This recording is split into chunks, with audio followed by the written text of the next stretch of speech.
Kolesterol merupakan problem yang makin banyak dijumpai. Bila dulu problem kolesterol ini hanya terjadi pada orang tua, sekarang sudah bisa terjadi pada orang di usia 20-an. Di video sebelumnya kita sudah bahas tentang apa itu kolesterol, macam-macam jenis kolesterol, apa yang membuat kolesterol bisa naik. Bila Anda belum, silahkan tonton di atas linknya. Video kali ini kita akan bahas tentang apa yang dapat kita lakukan untuk menurunkan kadar kolesterol. Yang pertama, berlawanan dengan anggapan yang ada, makanan yang menyebabkan kolesterol tidak menyebabkan kolesterol. Faktor utama yang berpengaruh pada kadar kolesterol adalah makanan yang mengandung lemak jenuh dan lemak trans. Lemak jenuh terutama berasal dari minyak, gorengan, santan, kemudian lemak hewani. Sedangkan kalau lemak trans berasal dari minyak yang dipadatkan seperti mentega dan juga didapati dari susu. Makanan seperti udang, kepiting, kacang, telur bukanlah penyebab kita menderita kolesterol, asalkan tidak dimasak dengan mentega ataupun dimasak dengan minyak. Kedua, tingkatkan konsumsi asam lemak tak jenuh, terutama yang rantai ganda. Kalau lemak jenuh dan lemak trans tadi meningkatkan kadar kolesterol total dan LDL, asam lemak tak jenuh meningkatkan kadar HDL atau kolesterol yang membawa lemak ke hati. Jadi walaupun kolesterolnya tinggi, setidaknya rasio HDL dengan kolesterol total ataupun HDL dengan LDL normal.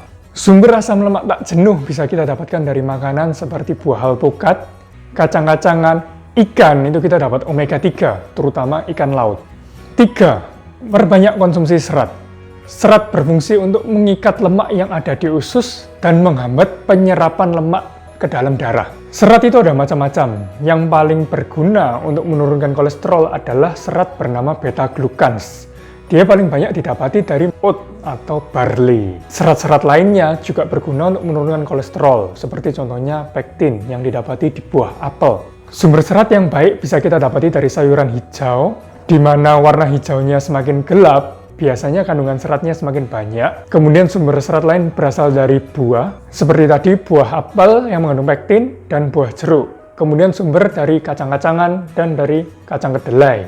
Nah, mungkin ada yang menanyakan, saya sudah banyak makan sayur, tapi kok kolesterolnya tetap nggak turun? Nah, ada yang harus Anda tanyakan kepada diri Anda sendiri. Pertama, seberapa banyak sayur yang dimakan? Sering atau enggak? Atau bolong-bolong? Kedua, gimana cara masak sayurnya? Apakah sayurnya ditumis? Atau sayurnya menggunakan minyak? Atau mungkin sayurnya dijadikan sop, tapi sopnya diberi minyak? Ya sama saja kalau sayurnya diberi minyak. Makanya paling baik untuk menurunkan kolesterol adalah menggunakan sayur yang segar. Kalau frekuensi, usahakan 4-5 kali dalam sehari itu sayur dan buah. Jadi kalau kita makan 3 kali, ditambah sayur, 2 kali snack menggunakan buah. Supaya kita mendapatkan kadar serat yang cukup buat tubuh. Cara terakhir untuk menurunkan kolesterol, terutama LDL, adalah dengan olahraga. Sedikit hal yang detail, LDL ini hanya bisa hilang dari peredaran darah dengan cara diserap oleh otot dan organ-organ tubuh.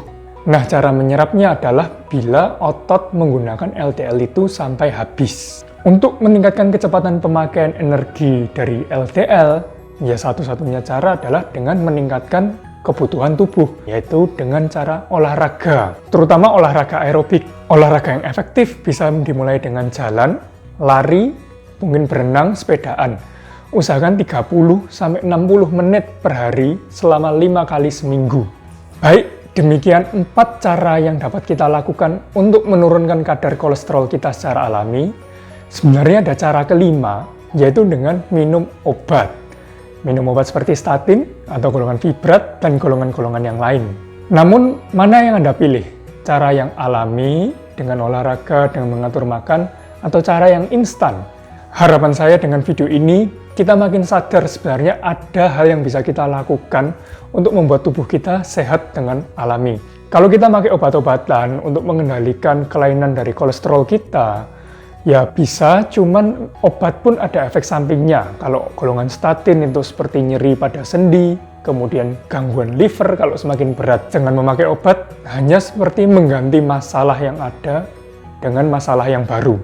Sedangkan kalau dengan cara yang alami, selain kita menurunkan kolesterol, kita juga akan mendapatkan manfaat-manfaat lain di tubuh. Semoga Anda selalu sehat dan selalu memilih cara hidup yang lebih sehat. Bagikan video ini ke teman Anda yang membutuhkan. Sampai jumpa di video berikutnya dan tetap sehat.